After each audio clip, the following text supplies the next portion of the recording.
this furniture animation effect is something that every single real estate videographer needs in their arsenal. This effect is perfect for filming those empty houses and making those videos just that much more engaging. Plus, if you're filming older, uglier homes, this effect also works to completely renovate and transform those houses to show future clients what that house could look like. And unlike some of my other videos, this tutorial is going to be completely beginner friendly, so anyone can do it. But if you really want to take it up and upgrade the look, we are going to be using some pro techniques that's just going to polish the effect. And speaking of techniques, we're doing this inside of DaVinci Resolve, but you can do this in any editing platform that you might use. Just follow along and you'll be good, I promise. So if it's not already apparent that we're using AI to accomplish this effect, that's actually a really good thing, because that means it's sort of hidden in plain sight for you. Now, the effect is pretty simple, but it does take some specific steps to get to the end result. So inside of DaVinci Resolve here, I have my clip. It is just a simple push forward inside of this shot. Now, the more simple the camera movement, the better, because then the AI has to do less guesswork. Now, to start up, we want to just trim this to sort of the start and end frame that we want to use for this animation. So to start, I actually like this start frame right here. Now let's scrub forward, and I just want to show this whole living room, so I'm probably going to cut it right around there. And this clip here, I already have pre-graded, so it is color graded, and you want to do this before that you send it to the AI. So the very first thing that you want to do is you want to grab a frame from the start and the end. So I'm going to go into the color page to do that. I'm going to make sure that I'm located on my first frame of the clip. I'm going to grab still, then I'm going to go to the last frame of the clip and grab another still. And with each of these, I'm going to export them with the display LUT, and we're going to be using Higgs field to accomplish this effect. But first, we need to actually render a new image, because doing it all in one video step is going to be nearly impossible, and you're not going to get good results. So first, we're going to go into the image tab, and we're going to go into NanoBanana to start editing some image. So let's open up the new file. So let's go to our folder where we located them, and we want to go to our last frame of the video. So in this case, it's the closer frame, which is this guy right here. I'm going to open that up. So for my prompt, I'm going to type in furnish living room with modern furniture, including a sectional rug, coffee table, light fixture, and 2 accent chairs. Add greenery to the shelves and make everything proportional to the room. All the furniture should be modern and cozy in style. Then I'm going to hit generate. Here are the results that it gave me. Now, it's quite good, but it's not very good. We have some inconsistencies that we're going to have to work with. Obviously, the layout of this room is not correct right now. We'd want the couch to be facing the TV. We don't want a light fixture in the ceiling. I was more meaning a little lampstand. But for the rest, it did a pretty good job. But we're going to have to redo this because that is not what we're going for. So I've done some iterations and they just didn't quite work out for me. So this one, the furniture was placed in the wrong direction. The second time, these two were pretty close, but this one has a lamp right in front of the stairwell and the door. This one, the TV is hanging too low, and I actually decided I don't want a piano, and there's not enough walking space here. Same thing with this one. This one is pretty close, but the TV is a little bit too low, and these chairs are just placed a little bit awkwardly. So the final result for the final prompt that I'm going to input here is furnish living room with modern furniture, including sectional, rug, coffee table, standalone lamp, and 2 accent chairs. Add greenery to the shelves and make everything proportional to the room. All the furniture should be modern and cozy in style, and make the living room centered and facing the fireplace, and add a TV to the TV bracket.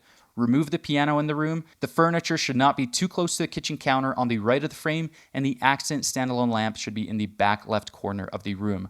Now let's hit generate. And now in this case, I think the result that we got right here is a really good result. We have all the furniture. It looks quite realistic. There's a healthy amount of walking room around this living room, and it doesn't look too cluttered. So let's download this as a PNG, just like so. Now let's actually turn this into a moving animated video. So to do that, let's go into the video tab and go into create video. Now in my experience, using Kling has actually been the best model to use for this effect, and it's given me pretty consistent results.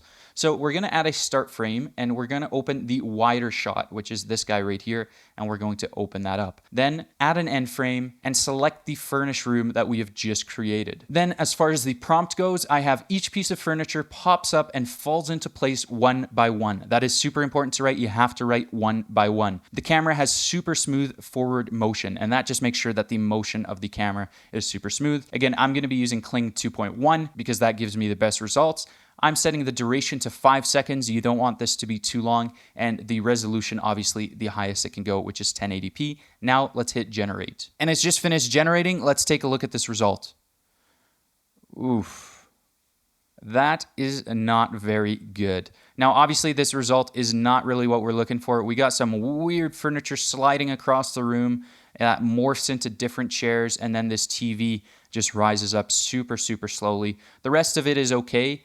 But that does not look very good. It looks really jarbled and messy. All right, so after trying a couple different styles and prompts, I've landed on each piece of furniture pops in, rotates, and falls into place one by one. The camera has super smooth forward motion. Now, I've tried more complex prompts down below, but the results just didn't really get any better. So you're probably just gonna have to generate it a couple times to get the desired result you're after. But a really good starting place is to be using the prompt that I have right there.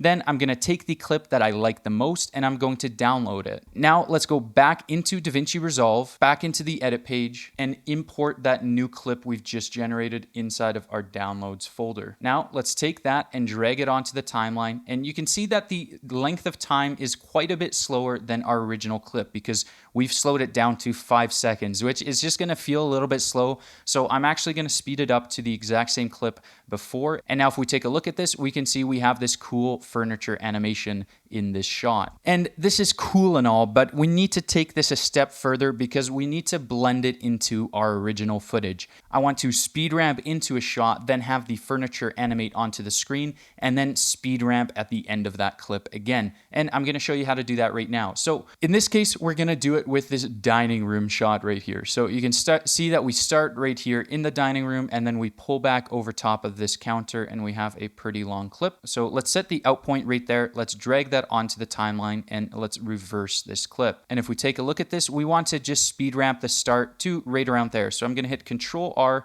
add a speed point, and speed up the first portion of the clip. And now I'm going to slow the rest to 50%. Now I'm going to hit this keyframes button right here and open the keyframe curves and drag this up so I can view it a little bit better. We're going to ease out this speed ramping by hitting ease in and out, dragging this out, and then holding shift to ease it out a little bit further. But I don't want to go all the way to the end. I want to do it about halfway through this 50% portion of the clip. So now that we have our speed ramp clipped, we have to decide what our start and end frame of the animation is going to be. So to start, I think the animation should start maybe right around there. And we want to make sure that this footage is already moving as slow as possible. That's why I didn't ease it all the way to the end of the clip. To make sure that we can place our generated clip at the exact same point in time, we're going to press M while selecting the timeline so that we have a marker placed. Now, I want this motion to maybe be a little bit further, so I'm actually going to extend this out, and it can be right to the end of the clip. So with our playhead above the marker, let's go to the color page, grab a still. Now let's go to the last frame of this clip and grab another still. Now again, with both of these, let's just export them. And we're gonna go through the exact same process, but I'm just gonna speed through this a little bit faster. So again, you're gonna first generate that second image. So I'm gonna go to Smart Image Editing. I'm going to upload my new photo, which is the closer version of the dining room. And for furnishing this room, I have written furnish dining room with modern furniture, including a table, chairs, and standalone light in the corner of the room. All of the furniture should be modern and cozy in style, and make the table oriented so the length is from left to right. Let's hit generate. And now take your generated image and download it. Go into video, replace the 2 frames, and add the start frame, which is the wider shot of the dining room. Then add the generated image as the last frame. You can keep the prompt the same and hit generate. All right, and if we take a look at this generation, our very first generation here is actually quite good. I like the little touch of the plate falling in at the last second. So let's go ahead and download that. Now, back inside of DaVinci Resolve, we need to line this up perfectly. So let's first import our new clip and let's drag it onto the timeline. Now, we know that it needs to start right there, and to roughly match the speed of the clip, it should be ending right about there. Because now, if we were to turn the opacity down, you can see that the locations of the clip pretty much line up perfectly because we've kept the exact same speed of the clip, which is important because something that drives me nuts with AI generated videos is generally you see this swooping realistic camera angle, and then the AI video starts and it's swooping in and then it stops and then it starts moving again because AI generated videos don't know the speed or momentum of the camera before the video actually takes place. But if you do it this way and time it up with the exact same clip that you already used, you get a way better result. But you can cheat it a little bit and go a little bit slower, and that's actually what I'm gonna do right here. So I'm gonna drag this out and maybe go to about 232% speed because I want to be able to have some clip to speed ramp at the end of the footage. And as you can see, even with slightly slower footage, you still get really smooth transition from the original shot right here to the AI generated shot. So we could maybe even slow it down a little bit more, just like so, and we still get smooth motion, and we can make this even a little bit smoother with using some AI inside of DaVinci Resolve. But first, let's add some speed ramping. So at the end here, maybe right around there where most of the animation is done happening, I'm going to speed up the end of that clip, and I'm going to hold Alt and the down key to drag it back down onto the original track, and then it speeds up right at the end. Perfect.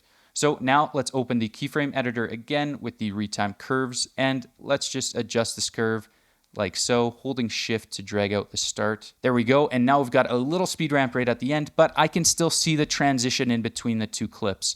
Obviously, because the resolution gets a little bit lower, but to fix the resolution, obviously we can just go to AI Superscale and now increase it back up to 4K from that 1080 rendered image. But to make this transition as smooth as possible, I'm going to go into the effects, go into video transitions, and add a smooth cut. I'm going to drag it a little bit shorter because once the actual furniture animation starts, I don't want that smooth cut transition to still be happening because that's going to look real weird. So the table comes up right there. So I want it to keep animating until the table starts coming up. So maybe right there. So now our end result is we have a speed ramped clip, and then it seamlessly transitions into artificial footage and then speed ramps out again. So it's absolutely crazy that you can make these types of furniture animations for your real estate videos in just seconds. This type of animation in the past probably would have taken hours, if not days, to create.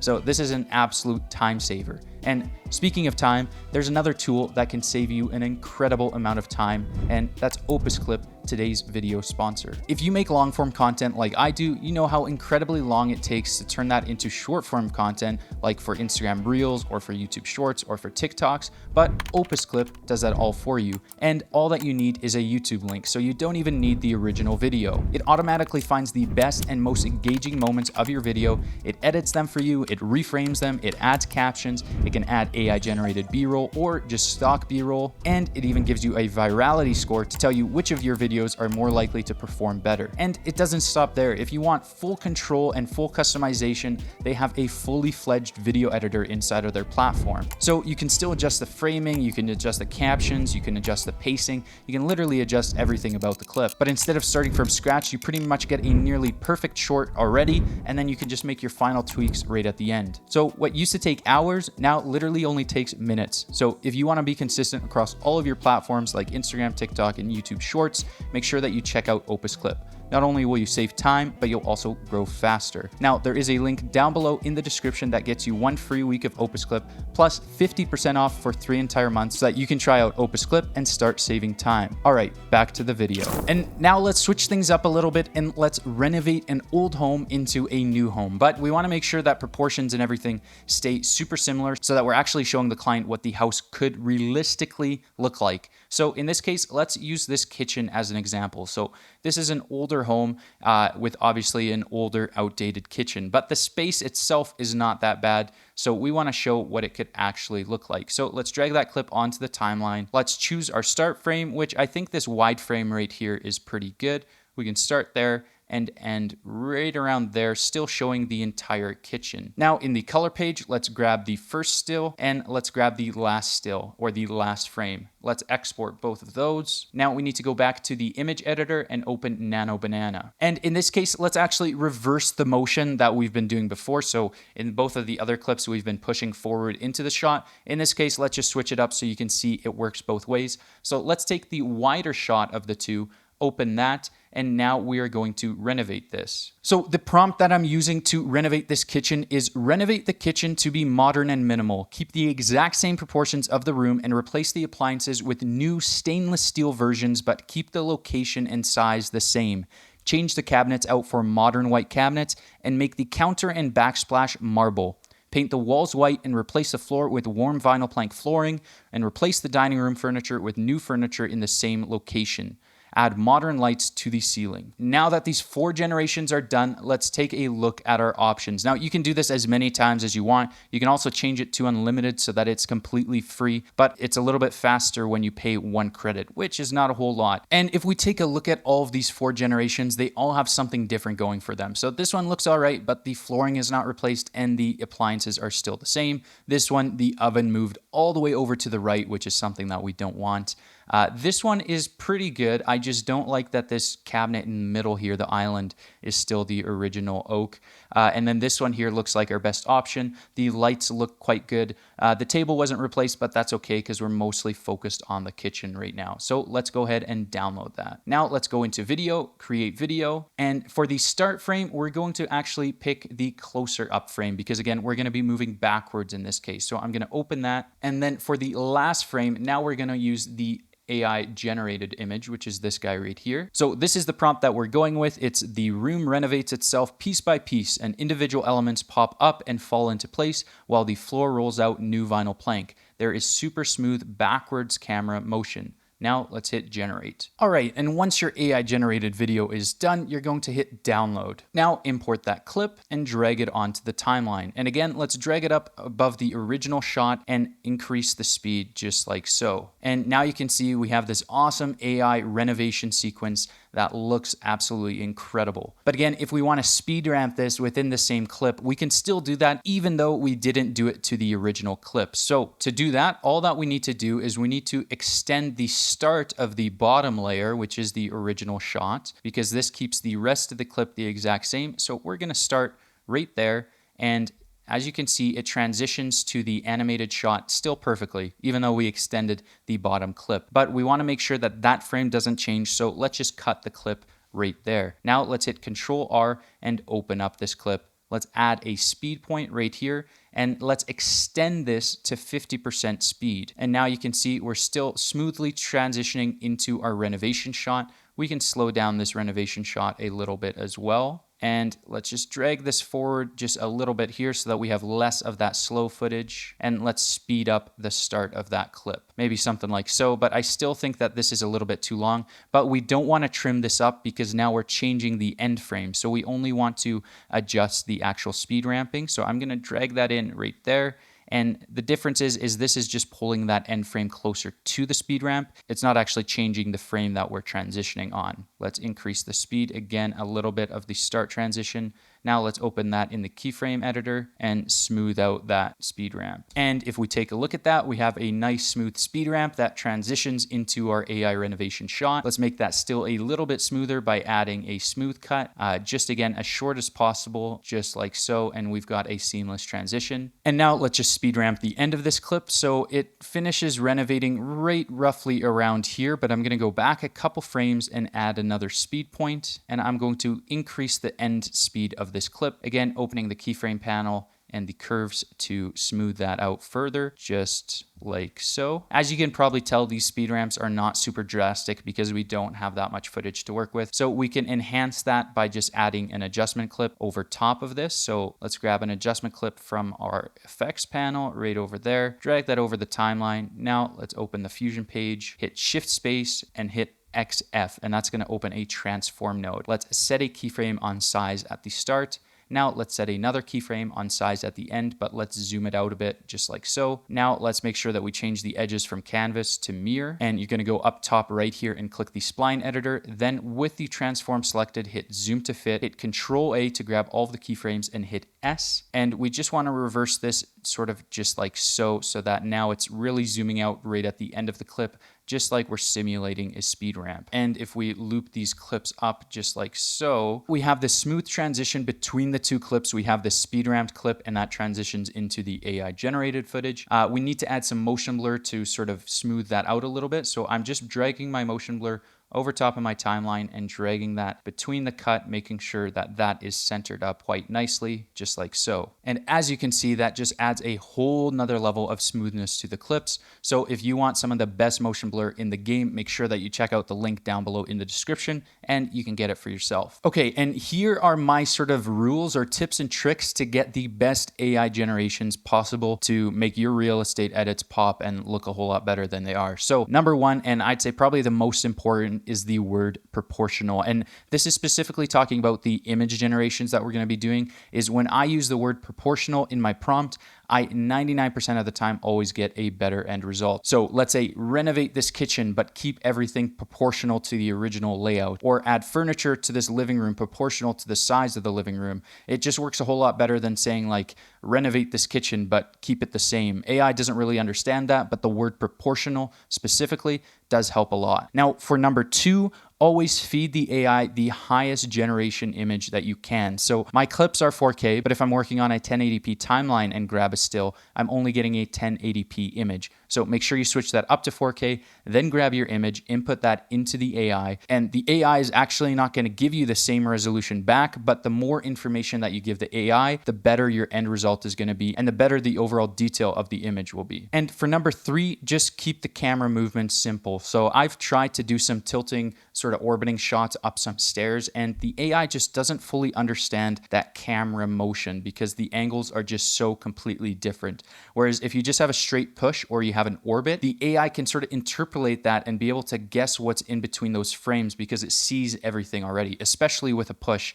Everything that it needs to generate is sort of already in the frame. Obviously, it needs to add some parallax, but it can do a push or an orbit pretty well, but it can't seem to do these crazy tilts or just movements that are too far in between, because then it has to guess what's happening in between those frames and what the backside of furniture and such looks like, and that's when you get some really bad results. And number 4 is specifically about prompting. I found that telling the AI what to do is not the best approach. Rather, maybe this seems sort of obvious, but all you want to do is describe your scene. So you don't want to say animate the furniture so that it pops in one by one. You want to say the furniture animates and pops in one by one. So you're describing the scene as is rather than telling the AI how to animate the scene. So let's say for this example, we have the room renovates itself piece by piece. Individual elements pop up and fall into place. So that's a good way of prompting it. Rather, if I said renovate this room piece by piece and make individual elements pop up and fall into place, now I just added a bunch of words that the AI can't process properly. And again, you get a worse result. So just strictly describe your scene rather than giving it filler words and telling the AI what to do. And for the next tip, you sort of have to find the balance of how specific to be. So one thing I've noticed is if you write, let's say, add modern flooring to this home, it's pretty much always going to add a gray vinyl plank. And the reason is that was a trend for the longest time. Vinyl plank is still a trend, but gray, not so much anymore. So if you want warm vinyl plank, then you have to write warm tone vinyl plank or something similar to that. Sometimes when you're too generic with a word like modern, then it goes back a couple years to what used to be modern or what it thinks is still modern because there's so much data on it. It'll generate that instead of what's actually current. But on the flip side, if you start being way too crazy specific, then it just turns out to be a jarble and the AI doesn't really know what to do. So it's a balance of making a generation, and if you see that it is following a certain trend, let's say the gray flooring, it's always doing gray flooring, I know that I'm going to write warm tone vinyl plank because I don't want gray flooring, I want brown flooring for like a light oak type of texture. But yeah, it's really just about finding a balance between being too specific and not specific enough. Also, I hate to break it to you, but with AI, you are going to have to do multiple generations because as you saw in this video, I was pretty honest about it. You don't get success the very first time you generate. So often you'll have to do multiple generations, and often you don't actually have to change the prompt in between generations. You can just click generate again, and you'll probably get a better result the second time or a different result that might suit your needs a little bit better. So sometimes I actually even generate a shorter or lower resolution video than what I want, just to sort of test out a prompt to see what it gives me in the end result. And then if that prompt gets me close to where I want to be, that's when I turn up the model to a higher resolution and a longer length. That way I save some credits and I can still experiment with new prompts. And then lastly, we already talked about it in this video, but make sure that the speed of your AI generation matches the speed of your actual real footage, because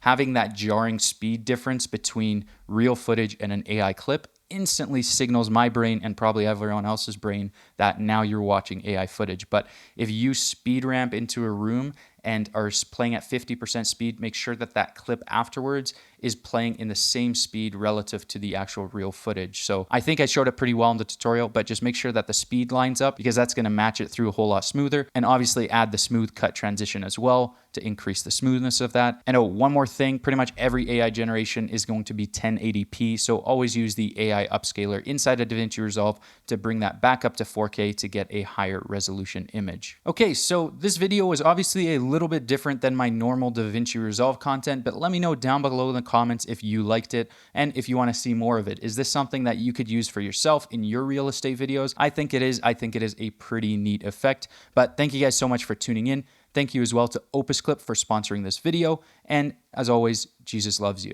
See ya.